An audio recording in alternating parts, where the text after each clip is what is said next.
सत्याशी एकनिष्ठ असलेली माणसं त्यांच्या खुलेपणामुळे मुक्त आयुष्य जगतात आणि त्यांच्यात असलेल्या धाडसामुळे भीतीवर मात करतात. मोकळं मोकळं खुलं आयुष्य असावं. गोष्टी लपवण्यासाठी जेवढी ऊर्जा लागते त्यापेक्षा खूप कमी ऊर्जा प्रामाणिक होण्यासाठी लागते.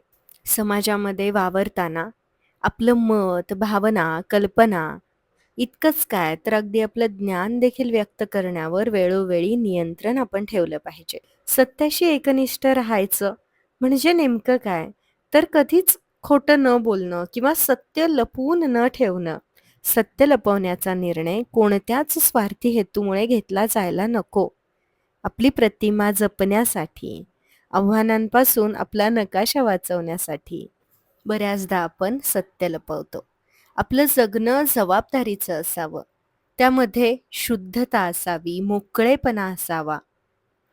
जर सतत मनात काहीतरी घेऊन आपण चालत राहिलो, तर त्याचं ओझं आपल्याला जाणवणार आहे. अनेक प्रश्नांची उत्तरं नेहमीच आपण शोधत राहणार आहोत. एकाच प्रश्नाची उत्तरं आपण नेहमी वेगवेगळी देणार आहोत. सतत काहीतरी लक्षात ठेवायचं, सतत काहीतरी मनात लपवून ठेवायचं. या गोष्टीमुळे आपण खचून जाणार आहोत. आपल्यावरचा स्ट्रेस वाढणार आहे, आपल्यावरचं ओझं वाढणार आहे. नमस्कार मंडळी, मी सायली, तुमची जवळची मैत्रीण. आणि आज आपण बोलतोय मोकळेपणानं जगणं या विषयावरती. मोकळेपणानं जगणं म्हणजेच प्रामाणिकपणानं, हलकं-फुलकं जगणं असं वाटतं मला. बऱ्याचदा मोकळेपणानं जगणाऱ्या लोकांना म्हणजेच सत्याशी एकनिष्ठ असणाऱ्या लोकांना अनेक चॅलेंजेसना फेस करावं लागतं. सतत स्वतःला सिद्ध करावं लागतं. पण त्यांच्यावरती कोणतं ओझं नसतं, कोणतं दडपण नसतं. जसे आहोत आपण तसे जगत असताना, आपले विचार जसे आहेत तसेच सर्वांसमोर मांडत असताना, कोणताही दिखावा न करणं किंवा कोणत्याही गोष्टी लपवून न ठेवणं, यामध्ये त्यांची कसरत होत नाही. यामध्ये त्यांना वेगळं काहीच वाटत नाही किंवा हे त्यांच्या हातून अगदी सहज होतं. इतकं सहज आणि हलकं जगणं ज्या माणसाचं असतं, त्या व्यक्तीची नेहमीच प्रगती होत असते. कारण सतत सामोरे जाणाऱ्या चॅलेंजेसमुळे तो शिकत असतो, घडत असतो. इतरांच्या भावना दुखावायच्या नाहीत, असं आपण खूपदा ऐकतो.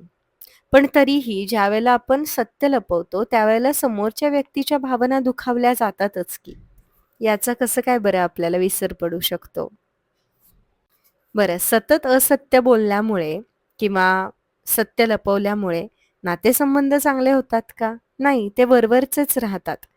आणि जे लोक प्रामाणिक असतात, सत्याशी एकनिष्ठ असतात, त्यांना हे वरवरचे नातेसंबंध आवडत नाहीत किंवा ते अशा नातेसंबंधांमध्ये रमत नाहीत. आपण जसे नाही आहोत, तसे आपण ज्यावेळेला समोरच्याला दाखवण्याचा प्रयत्न करतो, त्यावेळेला सततच्या भीतीखाली आपल्याला जगावं लागतं. आणि म्हणून आपला आत्मविश्वास कमी होतो. आपल्याला सतत एक भीती असते, की खरं समोर आलं तर? किंवा ते खरं समोर येऊ नये म्हणून आपण सतत काही ना काहीतरी गोष्टी रचायला लागतो, त्याबद्दल बोलायला लागतो, त्या गोष्टी अनेकांना सांगायला लागतो.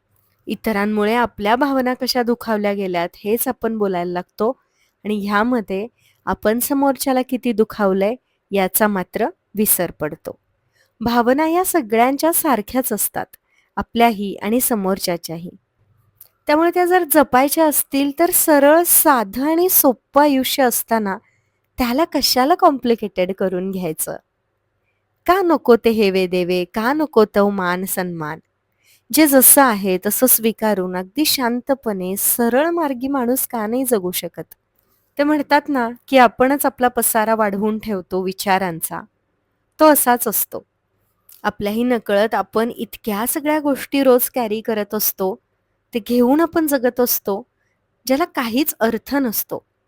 ज्यामध्ये उगाचच मानपान, उगाचेच हेवे-दावे हे सगळं आपण सोडून देऊयात आणि सरळ, साधं आणि सुंदर आयुष्य जगूयात. मी नेहमी म्हणते, की या आयुष्यामध्ये करण्यासारखं खूप काही आहे. ते सगळेजणच आपण करायला लागूयात. म्हणजे प्रत्येकालाच हलकं-फुलकं वाटेल. कारण जितके आपण हलके-फुलके जगणार आहोत, तितके आपण आनंदी राहणार आहोत. नुसताच आपण आनंदी आहोत हे दाखवण्यात काहीच अर्थ नसतो. आतून आनंदी व्हायचंय, आपल्याला तो आनंद शोधायचा आहे.